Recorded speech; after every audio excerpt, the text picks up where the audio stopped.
ইংরেজি শিখতে হলে আপনাকে প্রথমে লিসেনিং প্রচুর শুনতে হবে। আমার হচ্ছে টেবিলে অনেক গ্রামার বই।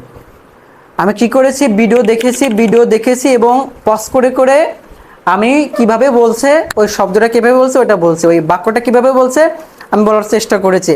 আবার যখন ভুল হয়েছে আবার পজ করে পিছনে গিয়ে আবার বলেছি, যতক্ষণ না ঠিকভাবে বলেছি।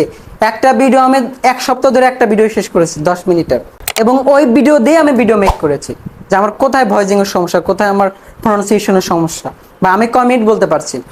আর যখন আপনি অনেক বেশি লিসেনিং করবেন আপনার ব্রেন অটো থিঙ্কিং হবে। অর্থাৎ আপনি যখন বাসা থেকে বের হচ্ছেন, কলেজে যাচ্ছেন, ইউনিভার্সিটি যাচ্ছেন, বা আপনি কোনো কিছু করছেন, বসে আছেন একটা নির্জন জায়গায় গিয়ে বা আপনার রুমে গিয়ে কি করবেন, আমার ঠিক যেখানে থাকি তার আগে একদম ফুল একটা মিরর লাগানো, আর সকালে উঠে ভোকাল করে এক্সারসাইজ করে পত্রিকা পড়েন ডেইলি স্টার, সেম 10 থেকে 12টা স্ট্রাকচার। এই 12টা স্ট্রাকচার আপনি পড়তে পড়তে আপনার ব্রেনে একদম অটোমেটিকলি ঢুকে যাবে। আর যখন আপনি বাংলাটা ইংরেজিতে করতে যাবেন ঠিক ওই সেন্টেন্স স্ট্রাকচার ইউজ করেই আপনার ব্রেইন আপনাকে সেন্টেন্স মেক করে দিবে, অটো দিবে। শুধু আপনাকে থিঙ্কিং করতে হবে। এই রিডিং এই জন্য পড়তে হবে।